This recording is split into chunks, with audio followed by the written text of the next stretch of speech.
Hi GenderqueerChat, it's Callie. This is Saturday, and this week we are talking about an article um, which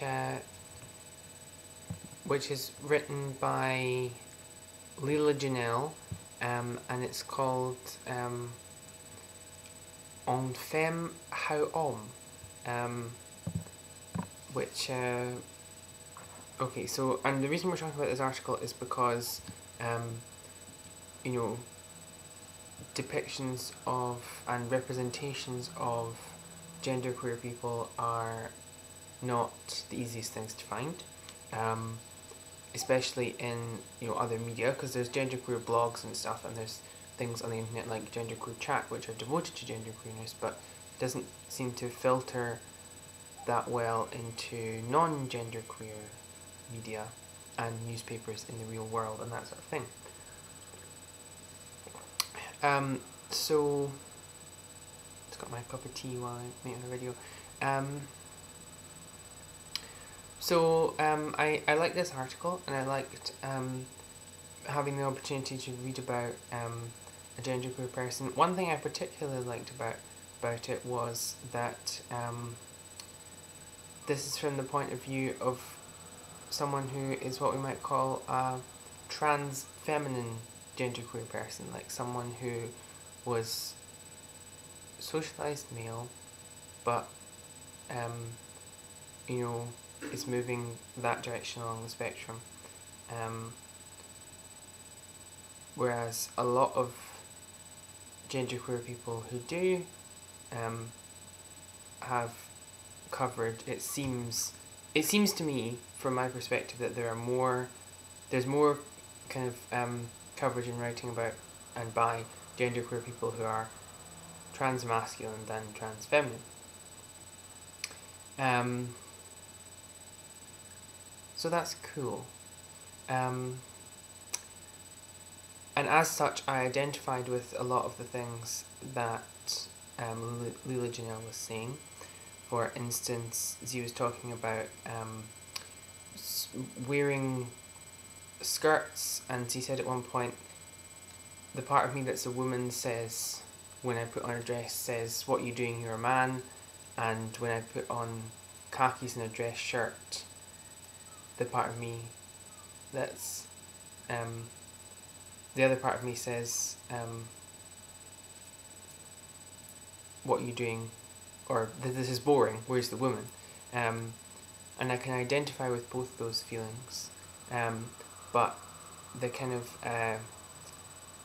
thing that Leila Janelle comes round to saying is, you should wear what you want. If you want to wear one thing, wear that. If you want to wear the other thing, wear that. There's no two personalities. There's no general personality and femme personality. There's just it's just you, which I think is great, because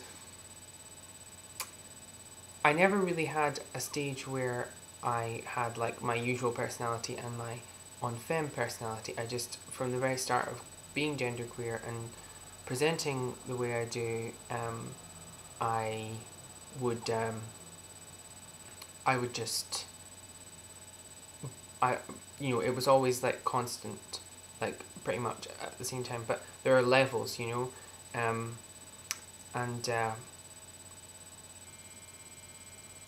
and when I wear a dress, for instance, I always feel like I'm getting like more dressed up. I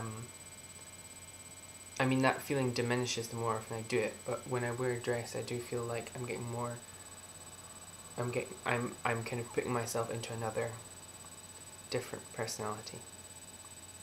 And I don't think of it as cross-dressing. And there's a video on my personal channel from when I used to do videos in my personal channel more often, and I didn't have all my videos on GenderqueerChat, which was where I was talking about cross-dressing, or cross-dressing, because I don't really call it that, because I'm not crossing over into anything. I just am.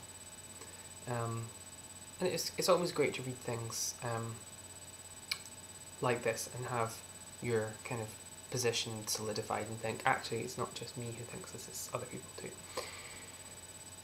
And a book I'd recommend that I've read relatively recently, in the last few months, is Gender Outlaws, which is a sort of anthology of essays by just interesting pieces by genderqueer people from all the way across the gender spectrum, and it's got essays and it's got poems and it's got cartoons and things. And probably talked about it on GenderqueerChat before actually, but I just lent it to a friend and she just gave it back to me, and just this last week, and she was very enthusiastic about it. So yeah, people are liking this book, and if it's available to you, then you should go and get it.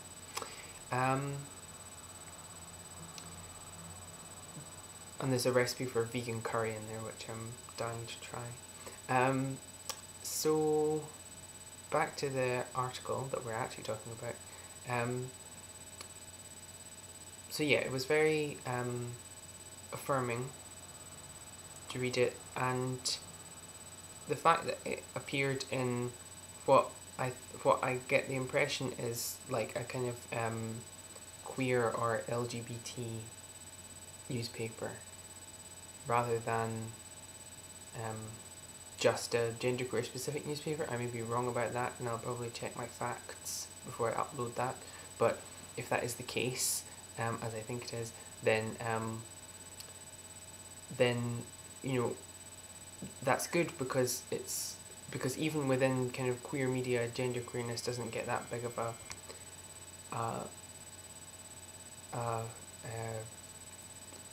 what do you call it, thing. You know what I'm talking about. It's not that widely talked about or even known about. And I found that even though I have quite a few queer friends, or friends who identify as some kind of you know, LGBT awesomeness, they aren't always particularly au fait with genderqueerness, or even the difference between, you know, transgender and transsexual,